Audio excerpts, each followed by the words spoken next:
On the morning of August 1st, 1966, shots ring out from the observation deck of the clock tower on the University of Texas campus. It marks the infamous beginning of the modern era of mass shootings in America. I'm Sarah Ferris, true crime podcaster. And I'm Catherine Schweit, the former head of the FBI's active shooter program. And you're listening to Stop the Killing. I'm honored and humbled today to have Frank DeAngelis with us, who is somebody who I've known for many years, and my knowledge of him comes from sadness, but my time with him has been joyful. Frank DeAngelis was the principal at Columbine High School when the shooting occurred there. Frank chose, or was chosen, to lead, and he continued to lead Columbine High School until all the kids who were in the schools at the time graduated. But he continues to work every day on school safety, and that's what we wanted to talk about today. So welcome, Frank. Catherine, it's good to see you again. I can remember as if it was yesterday walking the halls at Columbine, and there was that special connection. Whenever times are down, I know I'm going to be getting a text from you just checking in. So that's what true friendship's all about. We've been trying to catch up with Frank for a long time. He's very busy because he's busy helping everybody else. And so I didn't mean for us to run into April 20th, but we are recording very close to April 20th, and maybe tell our audience why that date is so significant, Frank. I was in my 20th year at Columbine, and I started out at Columbine as a very young person. And when I retired, I was not, but I ended up finishing my 20th year at Columbine. And then April 20th, 1999 comes around, and beautiful Colorado spring day, which we have about 300 of those every year. So I'm in my office, and my secretary comes running in. She face planted in, and that image is just scarred on my brain. And she said, "Frank, there's a report of gunfire. This is not registering." And I could count on two hands the number of fist fights we had at Columbine. And so the first thing that crosses my mind, this has to be a senior prank, until I came out of my office. And then my worst nightmare became a reality, because something I was never prepared for is a gunman was coming towards me. And in my mind, everything just seemed to slow down, and it really didn't. And what ended up happening is, as soon as I saw the gunman, and I remember seeing the size of the rifle, it like about the size of a cannon, and shots were being fired, glass was breaking behind me. And all I kept thinking about was my family, because I'd never been in a situation like that. I still remember that day because I sprinted towards a gunman, and people said, "Frank, you're unarmed. Why would you sprint towards a gunman?" One reason: my kids were in trouble. I had about 25 girls who were coming out of the locker room to go to a physical education class. They were unaware. And I said, we got to go. But I knew in my mind, if I got them into the gym, there would be an exit outside.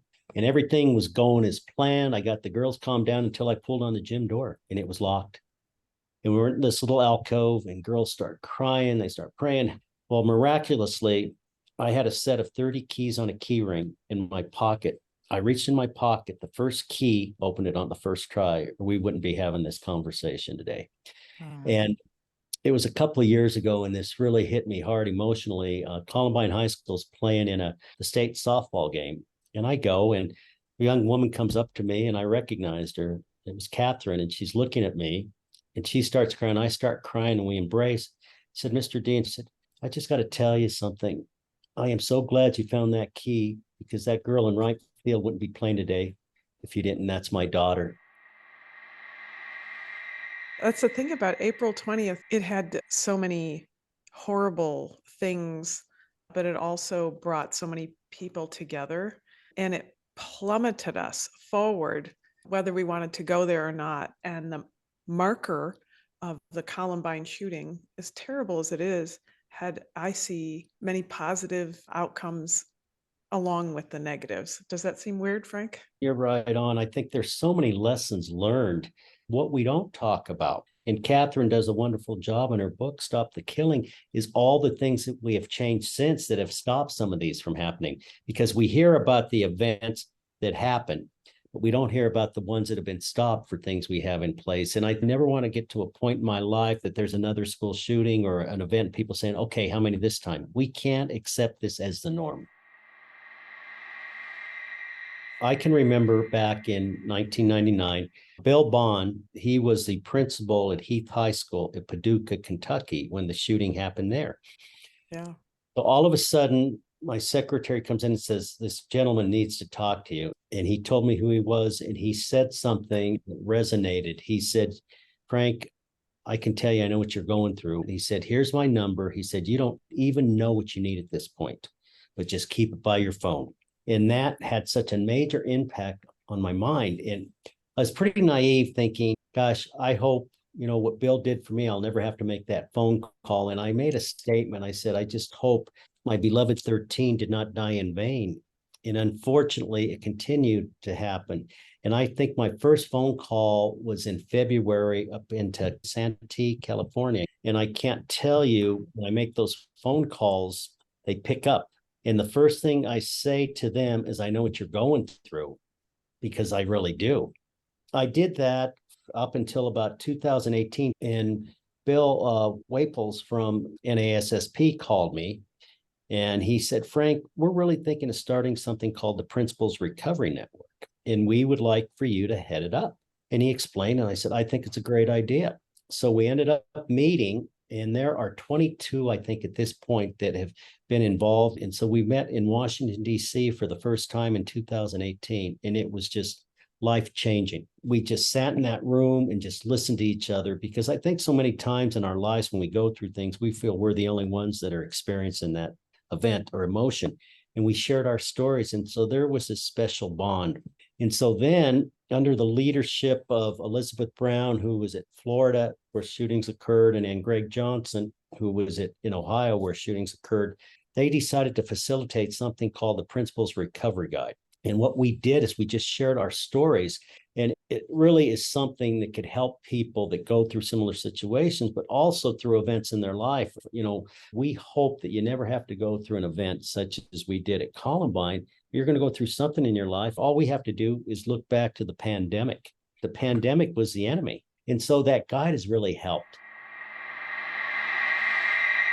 I would have never envisioned 20 years ago that we'd still be talking about Columbine every time there's another event happens. And this network has really reached out to help people. And just to share a story without naming names or situations, I got a phone call and they said, you need to talk to this person. There was a school shooting at his school. And I called him and I was just looking at him, and his tears flowed down from his eyes. And he said, Frank, I don't know how I can ever get over this. 2 of my students were in my office and 1 died in my arms. And it was so difficult I just had to listen. And so that's part of it. And one of the things that I really have to work on with people is they're saying, Frank, I don't know how you did it. You stayed for 15 years and I can't. It's affecting my life. And I said, no, one size does not fit all. You have to do what's best for you, your family, and your school. Yeah, that's interesting. I didn't think about that aspect of it, Frank. And there is a lot of social media, national media, local media pressure that's probably put on principals that probably just wasn't there in the same way when this happened at your school. Now, I wonder if the people who you try to support, do they talk to you about the comments on social media, for instance? That Very must be much. so hurtful. Right. And going back to your comment, the only social media that I could remember was something called MySpace. Yeah. I mean, I had a conversation with the principal, and every time he posted something, it was a positive thing saying, we're doing this, we're reconstructing this. And of course, people would come back, oh, yeah, you're concerned about the building, but what about the safety of our kids? I stayed off of social media during the pandemic. There was hatefulness. There were people attacking each other. And that's one of the things that I learned. No matter what you do, you're not going to please everyone. And you're being pulled in so many places to help others. But if you don't help yourself, you can't help others. And I got into counseling. And as a matter of fact, a couple of weeks from now, I'm going to go back just to check in for maintenance. And what I learned is when you go through these situations, whatever they may be, you feel your life's out of control. And the last thing you want is for people to tell you what to do. And I've presented at law enforcement conferences, and they're tough people. But if I address the crowd now saying, I don't know about you, I'm not sleeping at night, I'm having reoccurring nightmares.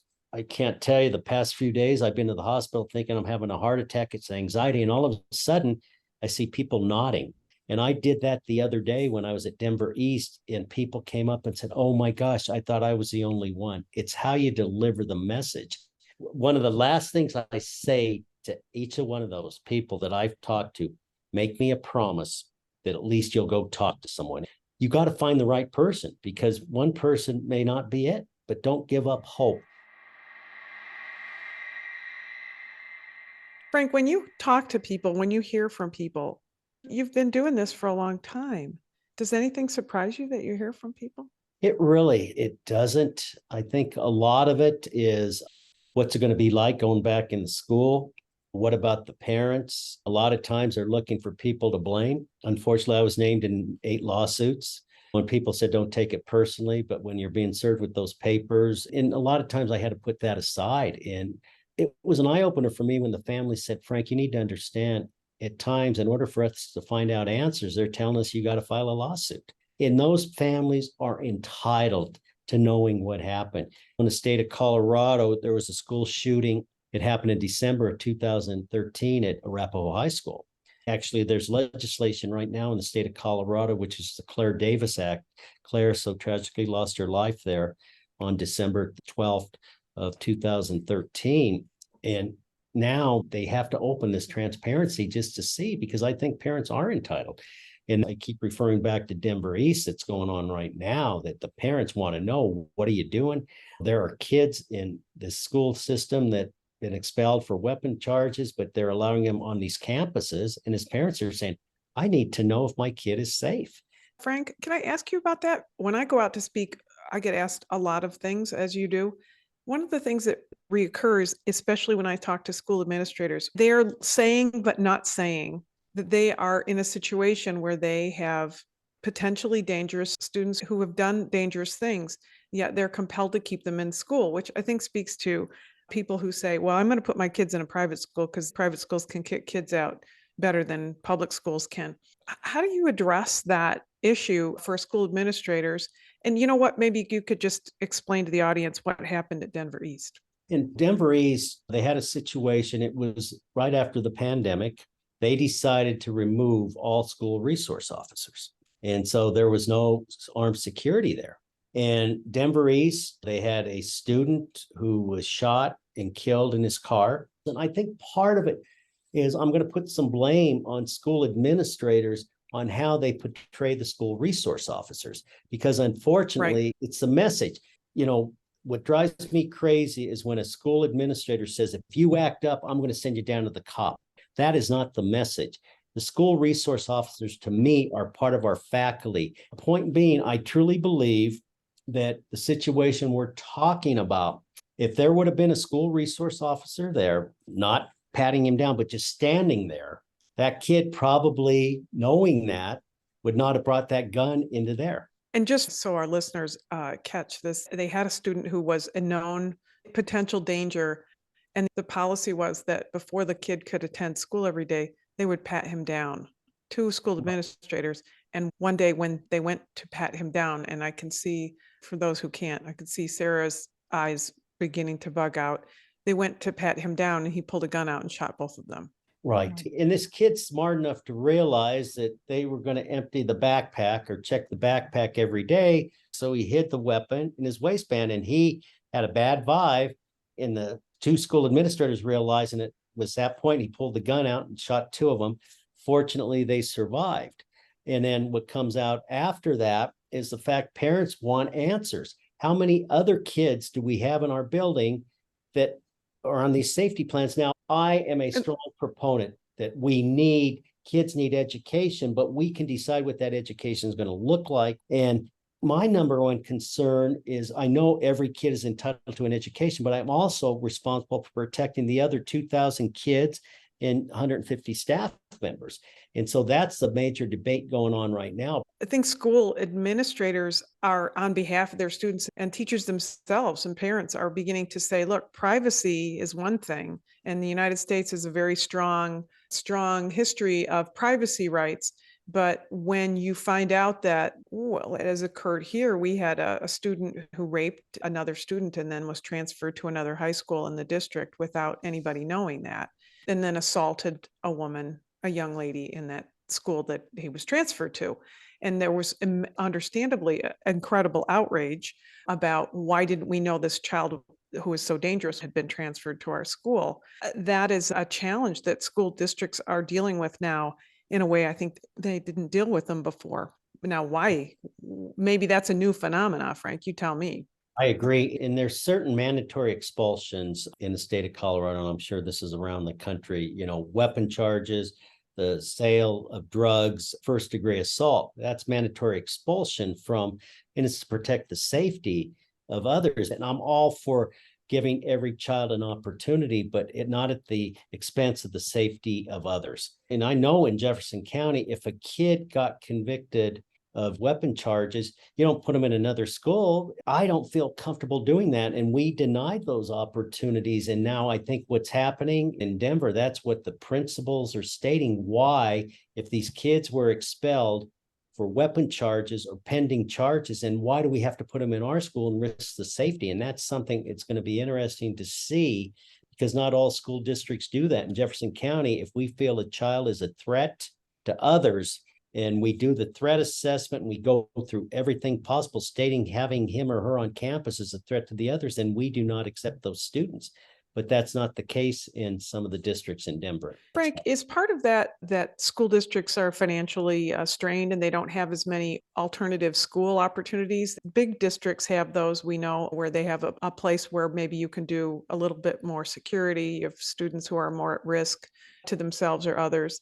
I think in some districts, it's definitely part of it. But you look at a district like Denver, which is the largest school district in the state of Colorado, and I think it's a philosophy that they feel. And we understand this. All kids are entitled. We want to give them a chance. But at what point do you have to say that we also need to be concerned about the safety and welfare of others? And unfortunately, I'm anxious to see how it plays out in Denver. If these parents are saying, we don't feel safe with our kids in Denver because of policy. It creates that political pressure to say, my kid doesn't have to go to this school because it's too dangerous.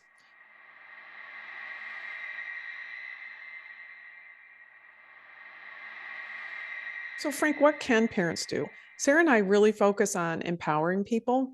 And when we look at the violence landscape as a whole, 45,000 people die of gun violence annually in the United States, and 20,000 of those are homicides, 25,000 of those are suicides.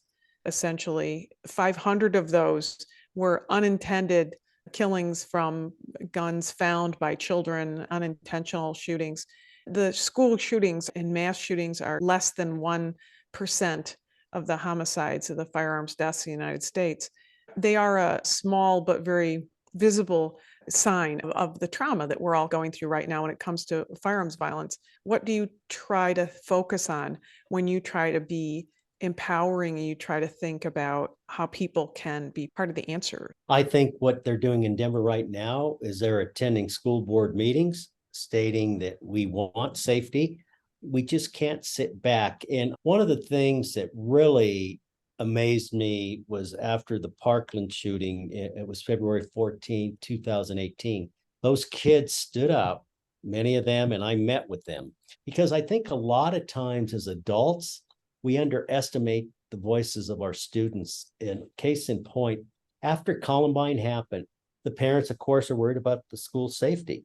And Columbine High School, after Columbine, was probably the safest school in the world. And I assured the parents of that. We had more security cameras and things of this nature.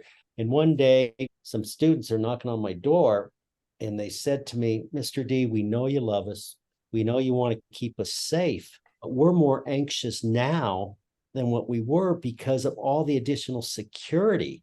And this is no longer like a school. So when we see these armed officers walking, when we see all these cameras, when we see people standing by doors, they're thinking, should I be worried?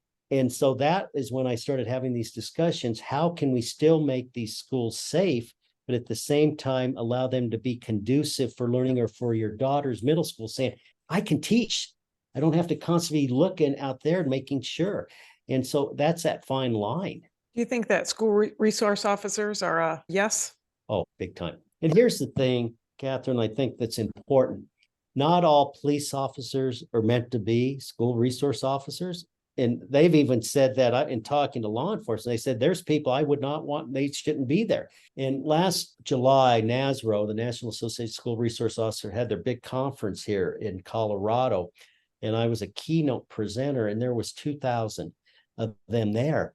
And I said, what you need to do is we need to change the narrative, because so many times there's a narrative you hear is here says police officer that shot a kid or did this, but how many police officers are helping these kids on a daily basis?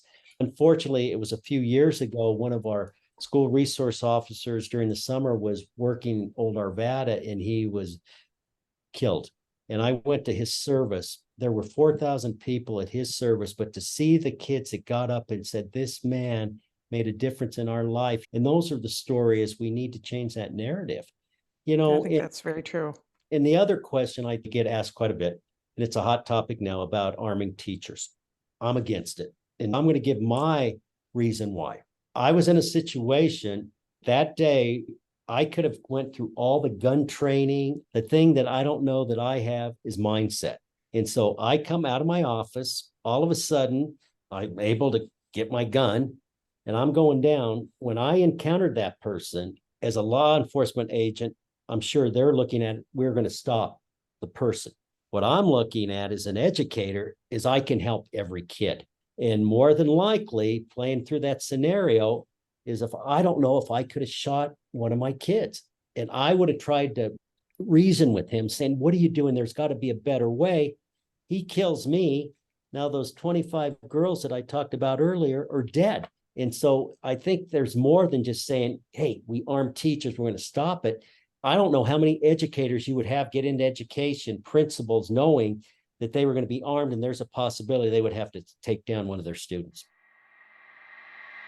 I said that in my book. I was not in favor of arming teachers. I know that others are strong supporters of that. I've had so many hundreds, I swear, of conversations. I feel like I've never had a school teacher come up and say, I want to carry a gun because I'm going to shoot first and ask questions later. It's the same conversation that I have with clergy.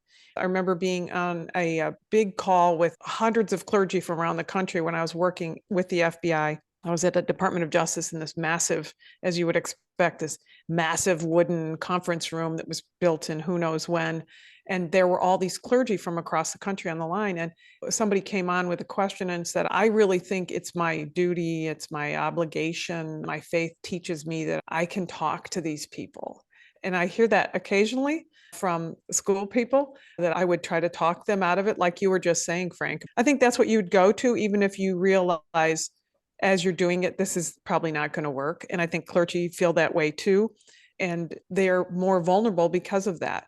You have to recognize that you are not the one who's going to do that. When you go through the FBI Academy or you go through law enforcement training, one of the things that struck me when I went there, when you go through firearms training, we said, if this is not for you, just tell us, and we will find someplace else in the FBI that you can serve.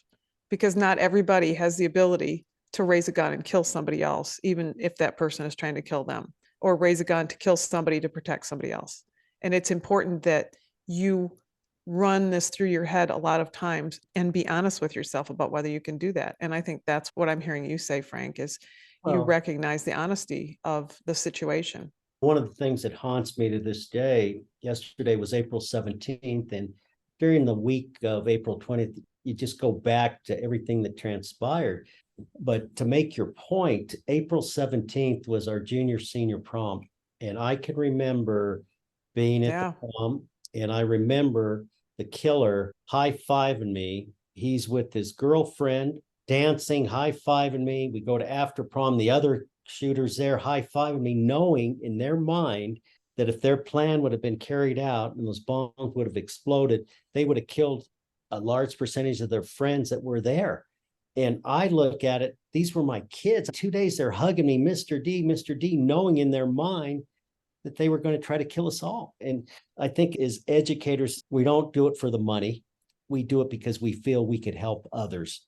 And boy, if it takes away saying you're going to principal school, you're going to go through weapon training and things of that nature, someday you may have to shoot one of your students. I don't know how many people would say, you have a nice day. This is not what I signed up for. Frank, just on that line, when you have a child in your school that is on the pathway to violence, is there in your mind now, having been through all these years since, an amount of information or a threshold that you think parents should know that the school should be transparent with them? For example, if this child, as you say, has been moved into your school having a previous incident, what's the level that the school is responsible to tell the parent that? Boy, that is such a key question. And that's what's transpiring now in Denver, because you have certain rights, whether it be FERPA, protection of the students, but at what expense? And the parents in Denver now, that's one of the things that they are addressing with the school board. They're saying, how many of these kids are on these campuses? Because parents are saying, do we have kids that are being checked every day for weapons? Yeah. Are the parents entitled to know that?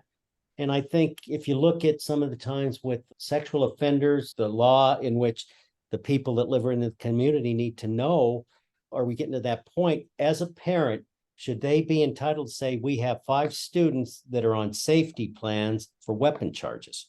And I think that's the fine line now that'll be debated, and it's probably going to end up, who knows, in the Supreme Court. So Frank mentioned FERPA. FERPA is a federal law that limits the school district's ability, the school's ability to release any information to anyone about a student. It's been around for a long time. So that's what I think administrators are butting their heads against, is a federal law that the law seems to say they cannot share that information with outside parties. They might, as a principal, might be able to say something to a police officer or a counselor, but they certainly can't say anything to another parent. I even think with teachers, I can remember they would get upset with me saying, Frank, you know this? I definitely think we're going to see some changes that'll come around to school districts. I think that because we have how many school districts in the United States? How many schools, Frank? Thousands, 150,000 schools in the United States. Sadly, it's going to be one policy and then another policy and then another policy, because the chances that there's going to be any federal legislation that might make that change is not, I think, non-existent. That's my spin, but I think that the school districts will work things out. And in the meantime, there'll be this unending kind of struggle. And a lot of parents are saying, I want to go to a charter school. I want to go to a private school because then I won't have to deal with that. But maybe that's a naive view. Yeah. But I'm anxious to see where we are headed 5 years from now, 10 years from now, the state of education, because I think it is going to be different, that everyone's entitled to certain rights, but at the same time, when it becomes at the risk of hurting others, I think we need to stand up and say we need to change it. Frank, before we let you go, you've also got a fabulous book. Are you able to tell our listeners where they can find your book, and also maybe direct them to all things Frank DeAngelis? And also, I think, Frank, a lot of people would love to have an opportunity to have you come and speak. So I do want you to mention how they can find you. We'll put it in our show notes. Look at that. Wow. They call me Mr. D, the story of Columbine's heart, resilience, and recovery. You know, right after the event happened, someone that I knew since high school said, do you want to write a book? And I said, the last thing I want to do, and I did not do any speaking because my number one priority was to rebuild the community. But then when I retired back in 2014, I contacted my high school buddy and said, are you still interested in the book? And so we did. And it's really a book about the recovery piece, what allowed us to be where we are today. I saw someone yesterday when I was presenting, he said, boy, you really were vulnerable, but you open it up and it helps others. And that's what I was hoping to accomplish. And the last chapter is near and dear to my heart because I talked to the parents who lost their kids. And over at the Columbine Memorial, each of them was able to share something about their child. And that's the last chapter, just to read that, to see what they, about their kids and who they were. And so that's important. And all the proceeds from sales go to the Columbine Memorial Fund, and they can get it on Amazon and various places. It's a touching book, and it's kind of inspiring to me reading it, Frank, because we do this podcast and people say, oh, isn't that sad? And you've written 2 books and they're both Stop the Killing. They're all about guns and shooting people. And isn't that sad? But when I read your book, Frank, just like when I read Molly Hutchins' book, it's empowering. And that's really what we try to do here in the podcast, is to know that we're tough. We're tough. People are tough. They can manage a lot. They can deal with a lot, and they can recover because they're not going to let somebody else who's a negative person win out. When you are resilient in your community, that shooter doesn't win. Also, I do some work. It's called Safe and Sound Schools. And Yes. Michelle Gay, who's a dear friend of mine, Michelle Gay's daughter, Josephine, was killed tragically at Sandy Hook. And so we've connected. In last year, I had the privilege, we did a virtual summit that we're going to do again in October. And Michelle and I co-hosted. And we bring speakers from around the country to talk about their experience. And so Michelle's a dear friend of mine and her husband, Bob. And the work that we're doing is on behalf of Joey and all the others who have so tragically lost their lives. Where can people find information about Safe and Sound Schools if they want to, Frank? There's a website, Safe and Sound Schools, and it was started by Michelle Gay and Alyssa Parker, whose daughter Emily was killed also at Sandy Hook. It's just wonderful programs, but she devised a program because her daughter had special needs. And it's fantastic because a lot of times we train kids, but what about kids that are autistic? What about kids that have other needs, Down syndrome and things like that? So especially safe, and it goes through the training for them. And I get asked to be a part of so many things, but I really want to do something that is near and dear to my heart, that our philosophies are so similar, and we are to the point that we believe in what we're doing and how we do it. And it's a good thing. And I think Michelle and I feel we are making a difference. My one question, Frank, is, are we doing better? I mean, are you feeling like we still have shootings? Are we in a better state than we were before? People look at me and say, Frank, you can't always be this positive. But I live by the philosophies. I can't dwell on the negative. I got to build on the positive. I can just sit back and say, I'm done. But when I end every presentation I do, and I believe this with my heart, I refuse to be helpless. I refuse to be hopeless. And I refuse to ever give up. And I'm going to continue, because when I was sitting at my brother's house on the night of the 20th, because the FBI was concerned about my safety and welfare at my home, I'm sitting there and just questioning, I do not want to have these kids die in vain. And each day, before my feet hit the ground, I go Cassie Bernal, Stephen Kernow, Corey DePuter, Kelly Fleming, Matt Kechter, Daniel Mauser, Danny Rohrbaugh, Dave Sanders, Rachel Scott, Isaiah Scholes, John Tomlin, Lauren Townsend, and Kyle Velasquez. And before my feet hit the ground, the reason that I do what I'm doing, the reason I'm doing this podcast, is because of them.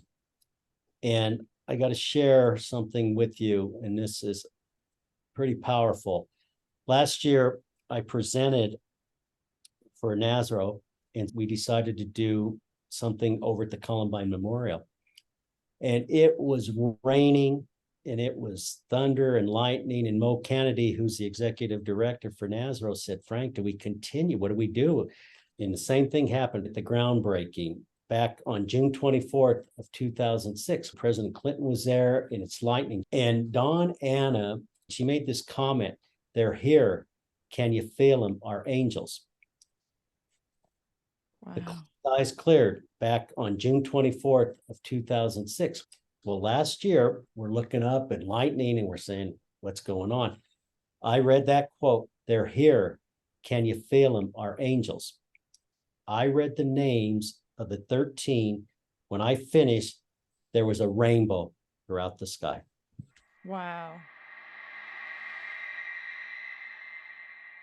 Each year, one of my kids who died, I would call the parents and offer them a diploma and cap and gown.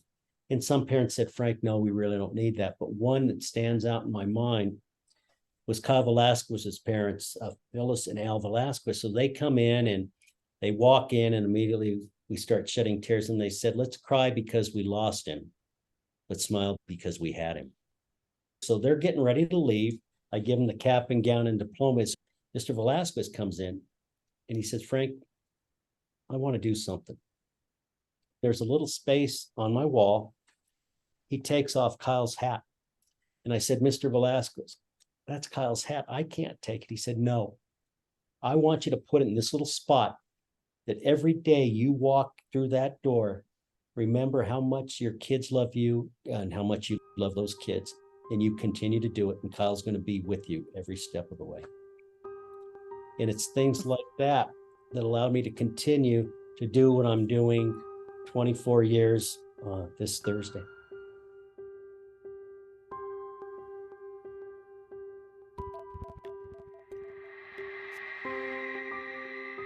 Thanks for listening. And if you want to know more, Catherine's book, Stop the Killing, is out now. For more details, go to catherineschweit.com. Please consider also supporting our independently made podcast. It's simple to do. Go to patreon.com/Stop the Killing. And for as little as the price of a latte a month, you can be part of the solution to stop the killing. Patreon rewards range from official do-gooder status to ad-free episodes, autographed books, and opportunities to connect with us directly for your business, school, church, or even just a book club chat. But just knowing that you are part of a movement that has the power to make your community safer, well, that's got to taste better than a skinny cappuccino any day. So please head to patreon.com/Stop the Killing now and polish off your do-gooder halo and make sure to include your name so we can give you a shout out. This podcast is a CONmunity podcast production. That's con with an N. If you want more content, then head over to CONmunity Podcast at Instagram, where you'll find trailers on more binge-worthy true crime, like the award-winning podcast Conning the Con. And check out our show notes for all the links mentioned. Finally, if you want one takeaway action that you can do right now that can help make our community safer, please share, rate and review this podcast wherever you listen. Everybody needs to know that they hold the keys to see something and say something. Together, we can stop the killing. It's one of those things you hope never happens, but you better train for it, because it will happen, and it will happen in places you wouldn't expect. Be ready for it.